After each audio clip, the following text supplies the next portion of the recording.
Ok, on est parti pour les fentes. Salut mes sportifs et bienvenue sur ma chaîne Alex Levent. Aujourd'hui encore une fois, un nouveau tutorial pour bien travailler le renforcement du bas du corps, les fesses, les jambes, en parlant justement de la cuisse et de l'arrêt de la cuisse avec le mouvement des fentes. On va voir ça et aujourd'hui je vais te proposer une option avec une barre sur le trapèze afin de rajouter de la difficulté et de mieux sentir le travail sur le renforcement du bas du corps. Allez, c'est parti en salle de sport. Let's go! La première erreur à éviter lorsque tu fais des fentes, c'est de garder les pieds sur une même ligne, un peu comme si tu te croyais sur le cirque de Pékin. Dans le cirque de Pékin, évite cette erreur, place les pieds largeur de ton bassin, d'accord? Le pied arrière, il est sur la pointe de tes pieds et le pied avant, tu mets le maximum de poids sur le talon. J'insiste, le pied avant sur le talon, le poids, d'accord? Et arrière, le pied arrière, tu te mets sur les orteils. Ensuite, tu places la barre sur tes trapèzes et là, la première chose à penser, c'est de garder le dos le plus droit possible, aussi bien en début du mouvement qu'en fin de mouvement. En fait, l'idée, c'est de penser comme si tu étais en fait dans un ascenseur. Tu descends, le dos bien plaqué sur le fond de l'ascenseur, hein, tu te cales sur le mur, un peu comme si tu avais peur de quelque chose, je ne sais pas quoi. Et en fait, quand l'ascenseur descend, tu as toujours le dos calé sur le fond du mur. Et ben là, c'est exactement la même chose. En fait, tu descends d'un cran, -1, puis tu reviens au niveau 0, -1, puis au niveau 0. Le dos reste toujours dans la même position, le dos bien droit. Ça, c'est super important. Ensuite, moi, ce que je te conseille de faire, c'est que pour la jambe qui est devant toi, tu vas garder une flexion du genou de telle sorte à avoir la cuisse en bas, en parallèle par rapport au sol. Ça, c'est un point de repère super important, d'accord?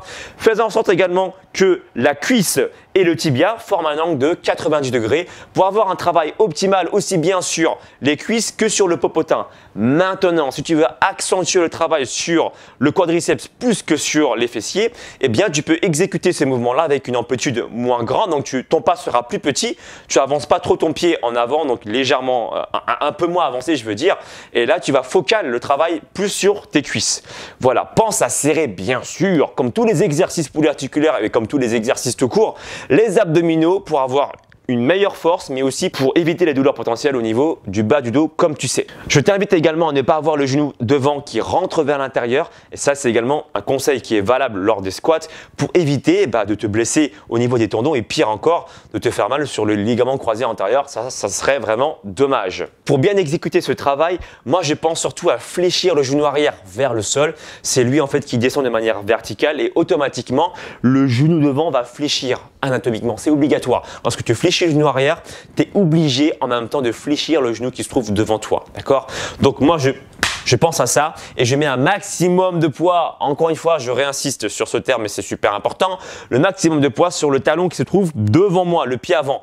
Et là, tu vas avoir un excellent travail sur l'ensemble du bas du corps, cuisses, arrière des cuisses, mais également sur les fesses. Et pendant la montée, c'est à toi en fait d'avoir une bonne connexion cerveau-muscle pour vraiment focaliser le travail sur les fessiers. Tu te dis que tu vas contracter ton popotin et ça va justement relever tout l'ensemble de ton corps pendant la montée. À toi de faire cet effort supplémentaire en plus de la technique pour mieux ressentir quel muscle tu veux solliciter un peu plus. Après, comme je te l'ai expliqué tout à l'heure, le fait d'avoir le pied un peu plus en avant, d'avoir le pas un peu moins en avant, tu vas focal un peu plus sur le travail du quadriceps. Ok? Mais après, c'est aussi une question de contraction volontaire, de concentration sur les ressentis musculaires. J'espère que tu as kiffé cette vidéo. Si c'est le cas, lâche un maximum de pouces en l'air. Partage cette vidéo à tes amis et n'oublie pas de me suivre sur les réseaux sociaux Facebook, Instagram, Snapchat, Twitter. Et puis moi, je te dis à très bientôt pour une nouvelle vidéo explicative. Ciao, ciao!